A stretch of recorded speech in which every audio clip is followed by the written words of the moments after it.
FreshPod is created for industry professionals and is intended for educational purposes only. This content is not designed for patients or consumers. Finding a community and having the right support in place is the only way to make it work. You can't do it alone. So make sure you have that in place, because you never know when you're going to need to call someone and say, hey, this is an issue, or hey, what do I do from here? That's really that was the biggest thing for me, is just having, someone on speed dial. Christina, what am I supposed to do here? Hi everyone, I'm John Delaney, co-founder and medical director here at Fresh Clinics. While my background is in medicine, my passion is helping practitioners blend clinical excellence with business strategy. Our mission is simple: empower you to build sustainable, compliant, and thriving businesses. Exactly. And today's episode is pretty exciting because we're here taking FreshPod international. If you're listening from the US, this one is absolutely for you. We're joined by two amazing Fresh Clinics members, April and Christina, joining us in Australia for our Electric Fresh Life conference in Brisbane. Both started their own med spas in very different ways, and today they'll share the real stories of starting, growing, and protecting their businesses. From navigating regulations to finding the right medical oversight, building growth strategies that last, we're chatting all things US med spas. So if you've ever wondered how to launch or strengthen your own med spa with confidence, let's get into it.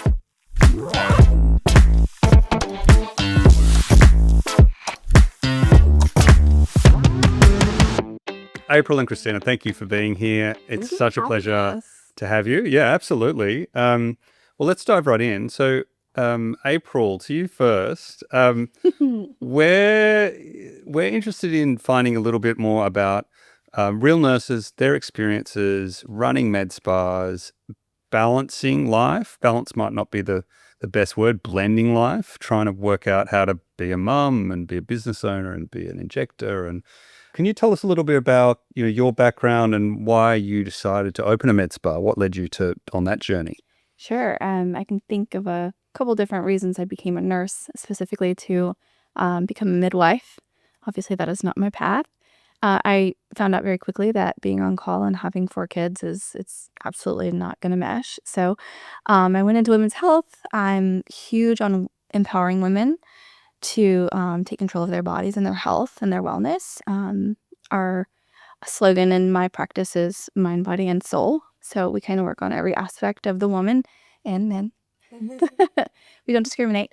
But opening my med spa was to get away from the 12-hour shifts as a nurse in a hospital. And I went straight into 24/7. So as a business owner, you never really stop, right? But for me, it's being able to structure my time. So when I'm with my kids, I can do kind of the background work, a little bit of the scheduling. I can do calls, things like that, consults. But when I'm, I strategically am able to schedule my time in clinic and be more present for my family. And I think I've heard that a lot at the Fresh Life conference so far, just in the one morning we've had. Yeah. Everyone has that same interest and goal of being able to structure your time. So opening my own med spa and being able to empower women and take back their health has been... Yeah, that's great. That resonates with me too. I mean, it was the reason John and I started Fresh Clinics, was that we were working our fingers to the bone in the hospital. And although we still work as many hours, if not more, we're in control of our time a little bit more.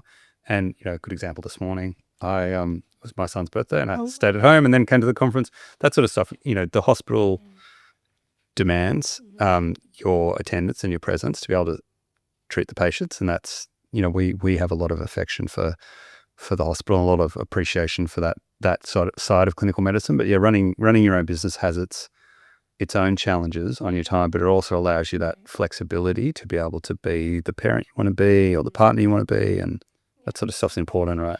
And when we talk about, you were saying the challenges, as JD just mentioned, around like hours and night shifts, that's like a challenge. But when you think about opening your med spa, what were some of the challenges that you faced that perhaps you didn't expect in initially opening your med spa? So this is going to sound crazy, but I literally thought, oh, it's going to be so easy. I'm going to open my med spa. I see other people doing it and it looks so easy.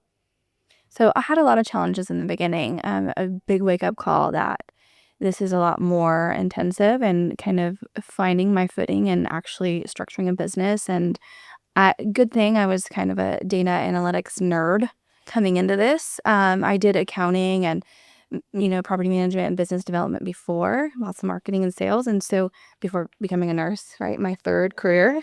So I had a lot to bring to that, thankfully. If I hadn't had that experience prior, I would have been like, heck no, I'm done with this. But also the support that you find in your community has a lot to do with your success. Where I'm at in my part of the world in New Year's too, there are a lot of, if I can't say this, you can scratch it, but asshole injectors who don't want to tell you, "Oh, she's not going to do well with that." And they won't correct you. They won't say, okay, this isn't something that you probably should do starting out. I've made a lot of mistakes, but I will say that having the support, having the structure, being able to look at the data and find what you need to do to move and grow has been, it's been a lot of busy work for me, but we're finally starting after 3 years to see where we need to strategically move to grow. Because there's psychology to the arsehole injectors that you described, in that there's those two frames of mind. There's a scarcity mindset or an abundance mindset. Right. Those with the scarcity mindset think, well, there's not enough patients out there and I need to protect my patch. For me, I think that's not the approach that brings success. True. I think the abundance mindset, there's patients for everyone. And there's growth for everyone. And actually, the more we connect as a community and the more we share ideas and help each other progress, the better we all do, is something I'm firmly a believer in.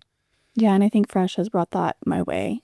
Yeah, that's great to hear. Especially from the beginning. So, yeah, I'm very thankful for that. And Christina, so to you, we help to support nurses and injectors who operate their businesses in Australia and the US. And a lot of that wraparound support is around the compliance element and helping you to meet the regulations. Yes. How do you navigate that? Because it is a complex piece, and particularly in the States, and there's a lot of different stakeholders to manage. What do you find is the most challenging part of that? The rules are kind of gray, especially in Texas, where the Board of Nursing kind of dictates who can do what, but then there are loopholes in it where anyone can be an injector if you have a medical director.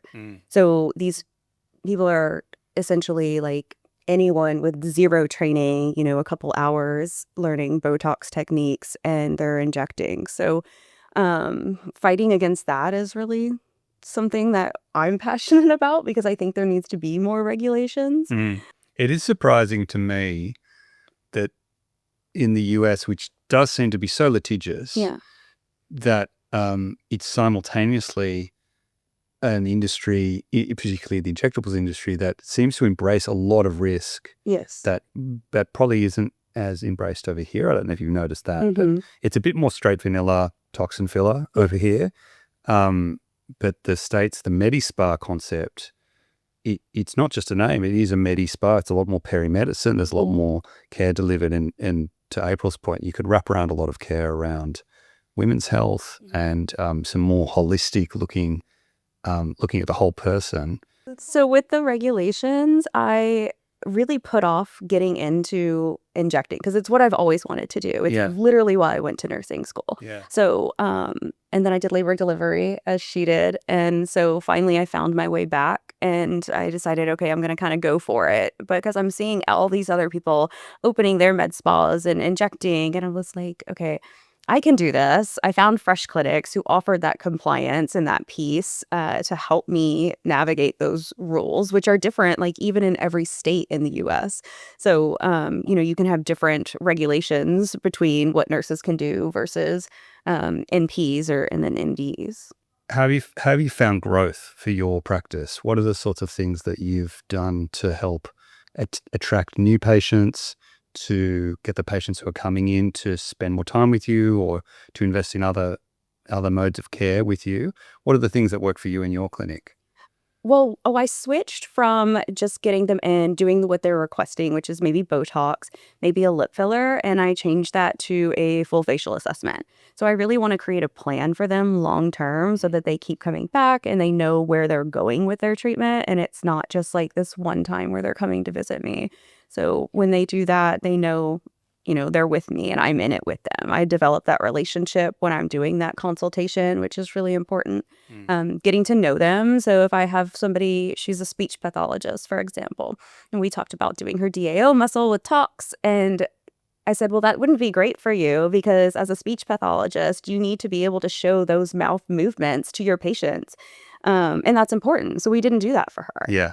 It's one of the learnings that I've had in being privileged to work with this industry is that actually it represents one of the only times that people get to spend a lot of time with a healthcare practitioner. It's often really quick. You see a doctor for 6 minutes or whatever it might be, but in the environment that you create in your med spas, it's a trusted, intimate conversation that you can have. You can really get to know someone and they can get to know you.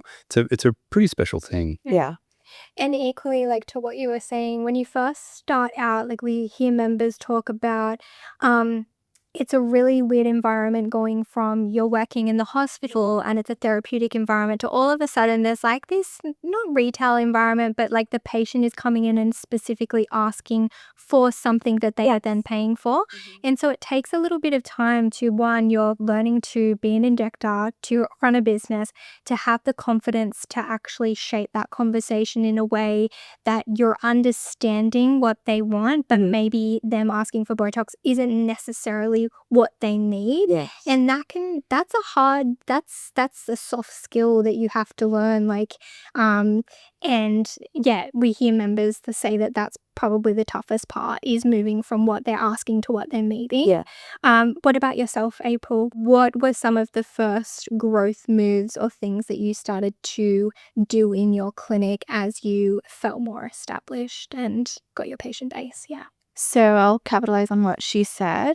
Doing the full face assessment, I've always been very interested in skin and hair and beauty. And so bringing that in and, helping someone relax their wrinkles and get rid of static and divots and lines in their face is great, but also let's work on that pigment. Let's get into a full face rejuvenation, whether it's filler or it's facials. I brought in an esthetician and she 18 years of aesthetics, and she was incredible. She really kind of taught me a lot about skincare and kind of what each ingredient means. So then moving into the education space was something that I've always loved, educating not only my clients, but other people in the industry. So bringing in new injectors and showing them the ropes and building my business that way, and kind of motivating people to build their own businesses and sort of a business mentorship. So that was something that I liked to do in the beginning. We've phased that out a little bit with the issues we've had in Texas with legalities and just regulatory things. We're kind of under attack as nurses. So I just kind of reeled that in a little bit and focusing more on growth internally. So I've got a couple of new estheticians and we expanded into a bigger building. So moving into lasers and things like that was pretty big growth strategy for us. So how did you decide when the timing was right to bring in an esthetician? To bring in an esthetician, when I recognized our ability to do more for our clients, and that maybe I wasn't exactly hip to the knowledge to bring that to the table. So they were asking questions in the clinic that you didn't know the answer to, or you just knew there was something there? I knew there was something there. Yeah. And so people, I guess, really didn't know what questions to ask to get to the next point. But I was like, man, I bet there's something else we can do for our clients. And, I have done education for other companies that worked a lot with estheticians, and it was kind of eye-opening to see that these estheticians are doing injectables. Why can't we nurses do some facials, right? And so obviously diving into regulatory stuff on that, I do facials and chemical peels and dermaplaning and all the things, and I just feel like it's full circle for our industry and what we're after. So why not bring it all in-house? And so the estheticians came on. We have a spray tan girl, we have a lash girl, we have a laser girl, we have all the things. So it's really like a full service. We even have a blowout room now where we do hair, shampoo. Amazing. Yeah. My patients were asking for it. Yeah. Like they were like, oh, where do I go get a facial? I don't want to send them out to somewhere else. I want them to stay with me because then I work better as a team with that esthetician. So I have the same. I have a lash girl in there. We're going to have a nail girl. And people love that they can get everything in one place. It's so important to be listening to what your patients are saying. And you're quite right, Christina, if they're going to be spending that money anyway, somewhere. Yeah. Why not with you in a trusted environment, and you can connect the dots around skin, laser, medical treatments, and hair and everything else. It all speaks to each other. Yeah. Yeah. I think to JD's point, I mean, these patients come in and they build such trust with you, and word of mouth is so important, and referral. So it's like, if they trust you and then you can refer them to somebody who's in-house, it's this whole beautiful synergy.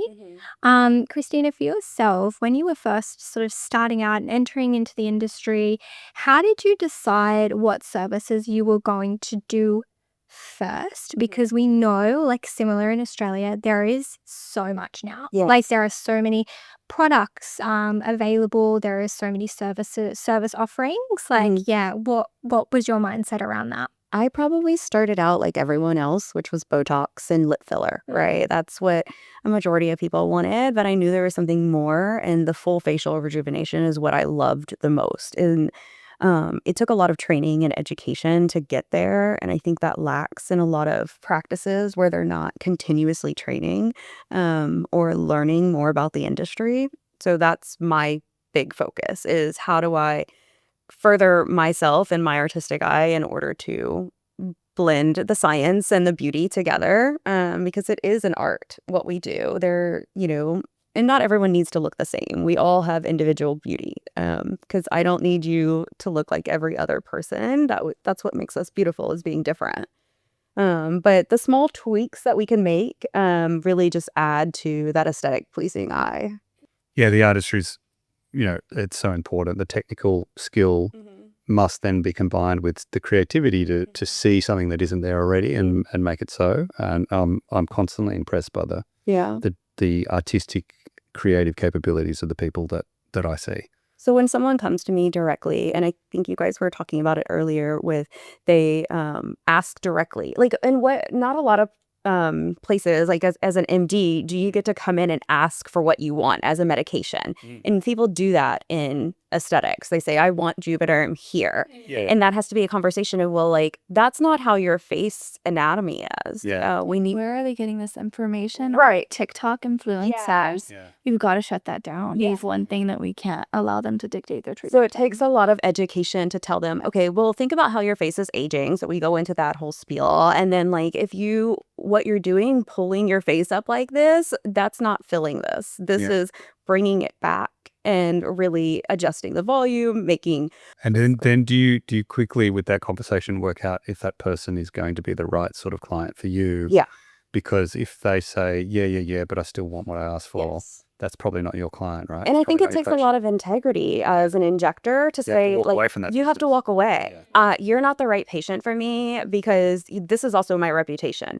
And I don't feel comfortable doing that. A lot of we see it every single day. They're in it to make the next dollar, and they will do whatever the patient asks for, regardless of if they're having a good outcome. Yeah.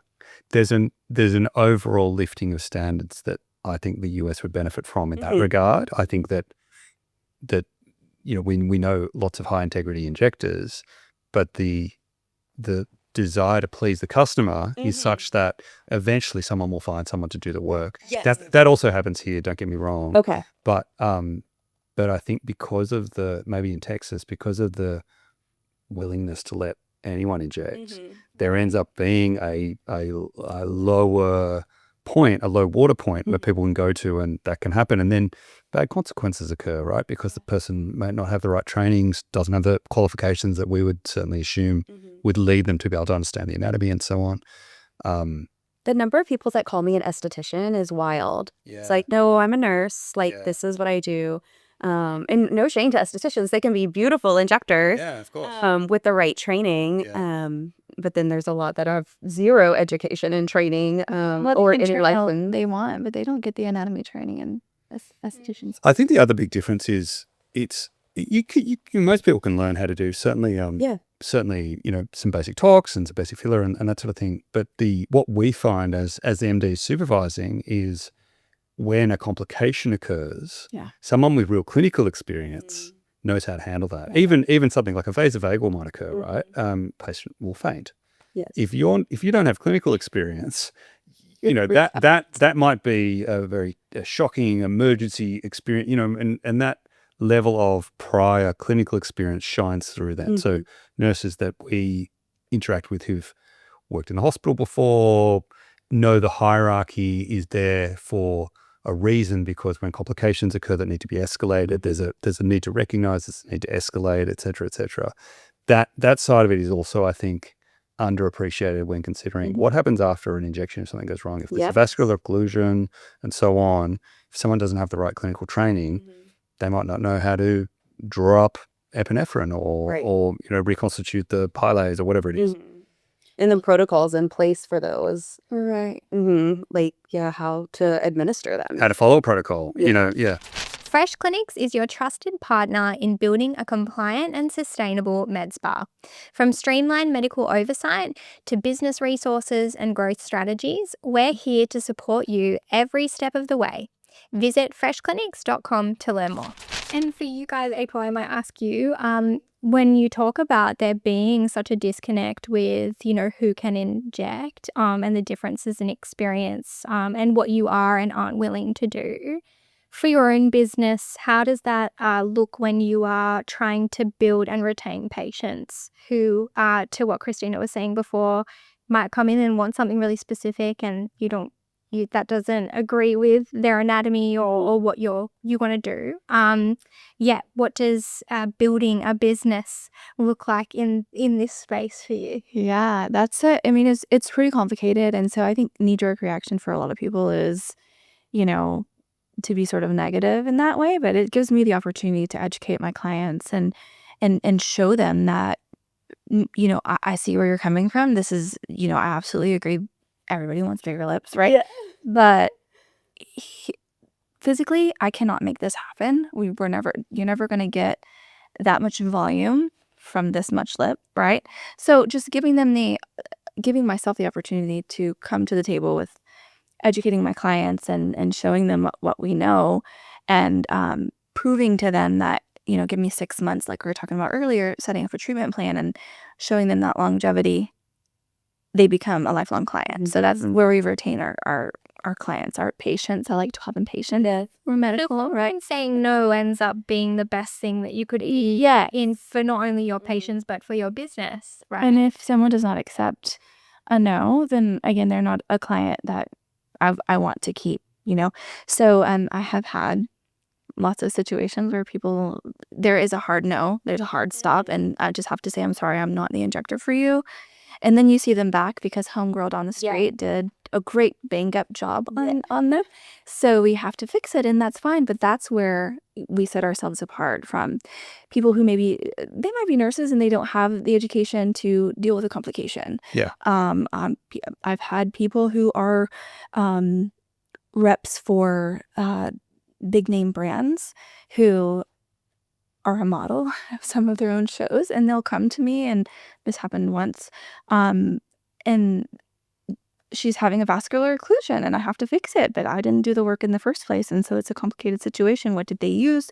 How much? Let's just put some Hylenex in that lip and just sit here. We're going to sit here for a while until it's and for any relieved. For any listeners in Australia, the Hylenex in the US comes in 150 unit vials, whereas over here it's 1,500 units. Oh, wow. So you might use, on a bad occlusion, 15,000 units of Hylex, which is 10 vials over here, but it's 100 vials in the US. Yeah. And it's then becomes a problem of volume. You've got so much volume in. So there's sort of other little challenges there. Yeah. But yeah, no, I that really resonates with me as well, April, what you're saying, because you sell your expertise. Yeah. And that ends up becoming your reputation.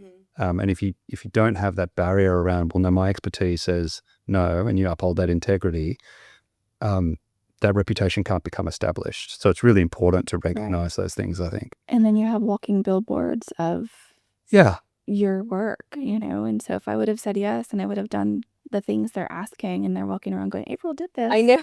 That's my biggest fears. That's how dumb that is. Yeah.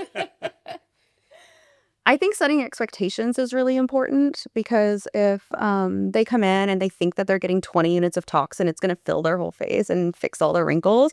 Like, no, I only have this amount of budget. Okay, well, let's come back when you're ready.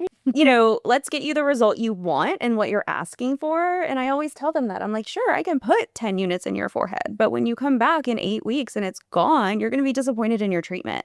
And then you're going to be mad at me because you're spending more money. So just spend the money up front and get the treatment you want and set that expectation, rather than having to come back and be disappointed. And crucially asking that question, what are you trying to achieve? So 20 units, whatever, but what are you actually trying to achieve here? And then you can work out the treatment plan, and then everyone can work out, okay, well, what's your budget, and let's work it out, and etc. But starting at that higher order of like, what are we after here? And is it actually a pigment issue?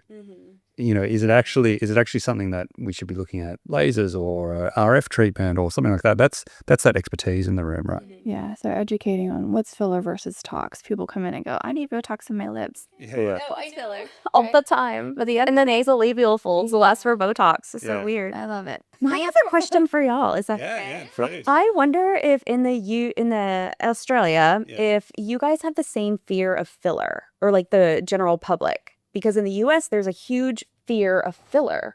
So there was scared. There was the thing that happened in the US there was a celebrity who had some sort of reaction, and it was blamed a little bit on cross-linking in filler, and there were certain brands that were more heavily impacted than others. Real Housewife? Might have been, yeah. Oh, okay. Yeah, That's more recent. which is, oh gosh, all fillers have complications. Cross-linking is really, it's common across many of the filler brands and so on and so on. So I think that was the specific brandings were probably unfairly targeted there. That didn't really reach over here. It didn't really impact things over here too much. There has been some negative press around some of the complications, some of the vascular occlusions that have occurred. Our media, like yours, there are clicks to be had in cosmetic stories. Botched cosmetic stuff always gets clicks.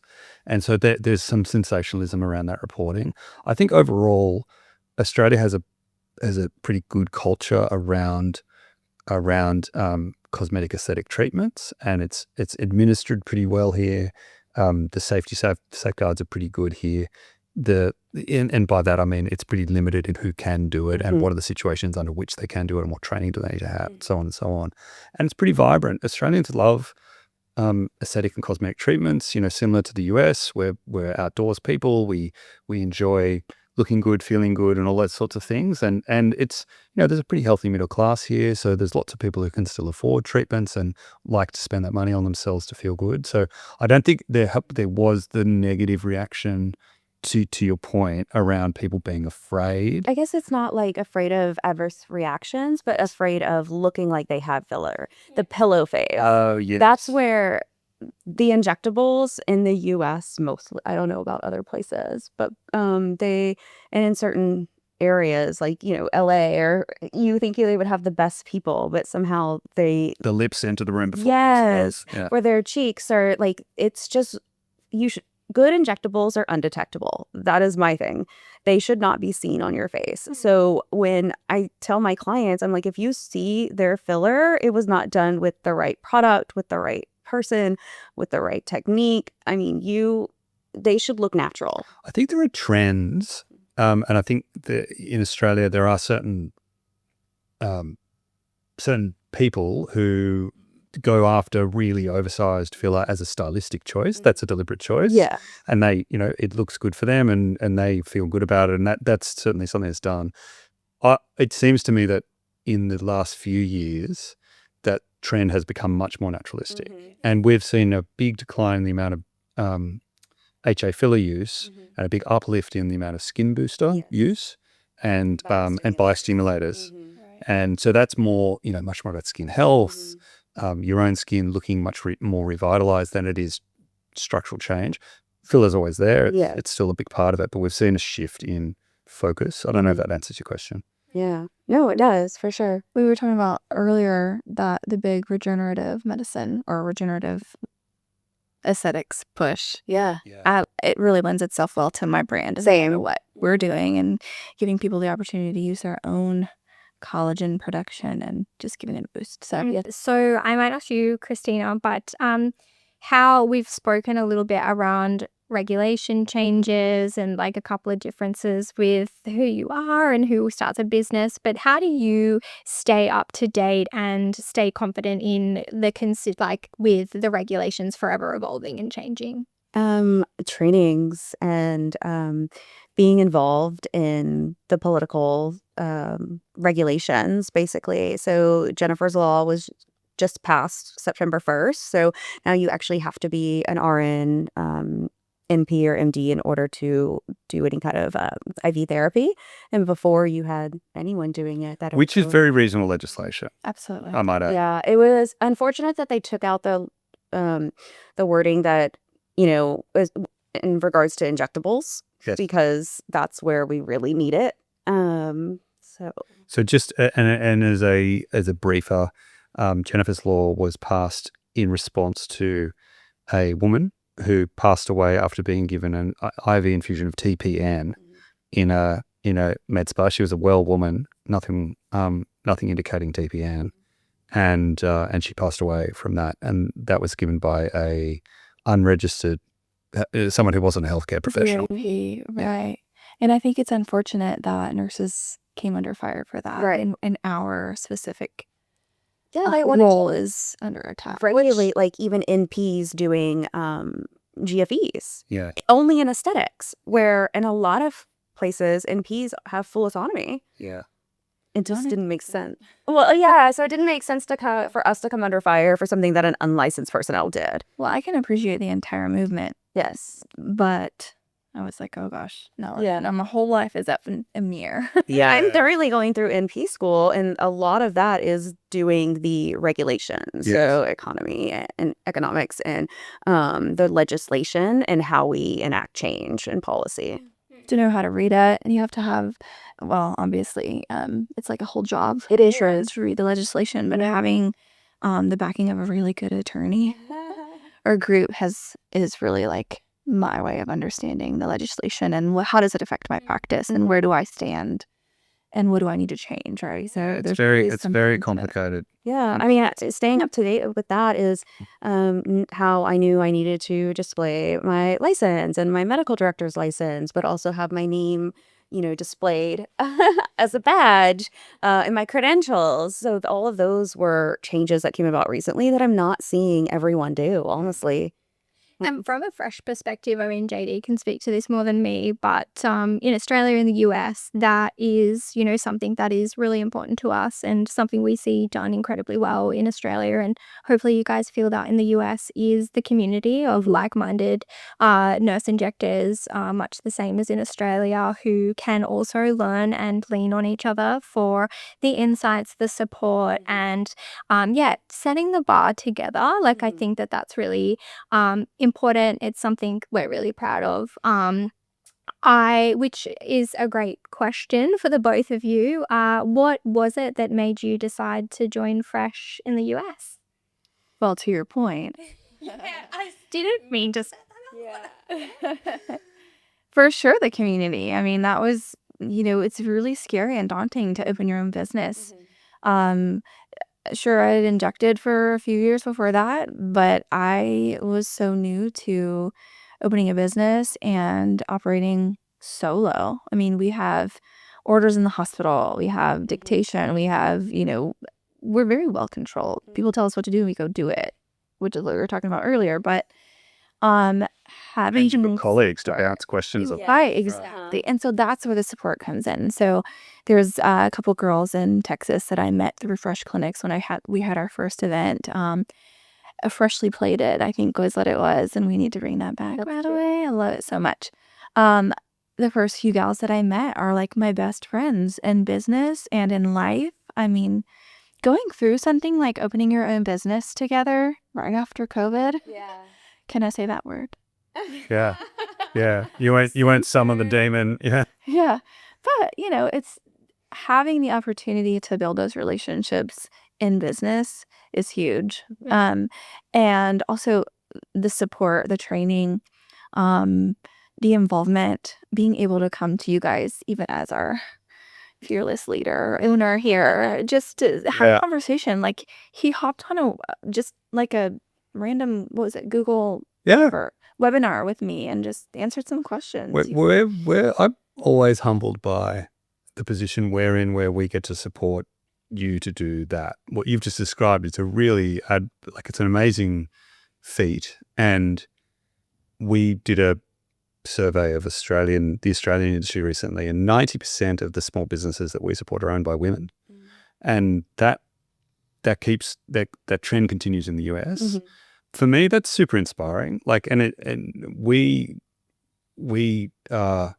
support you. You do your thing. You grow your business, but we provide you with the medical backing, the compliance, and plug you into that community. But it's your story. You guys are the champions here.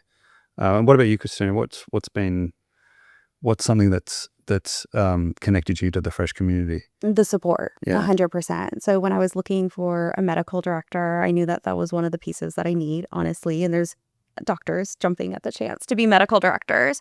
So there was no shortage of them, but it was like, where do I go from here? How do I set up all my accounts? And I have to do the compliance piece and figure it all out. And you guys kind of laid that out. And then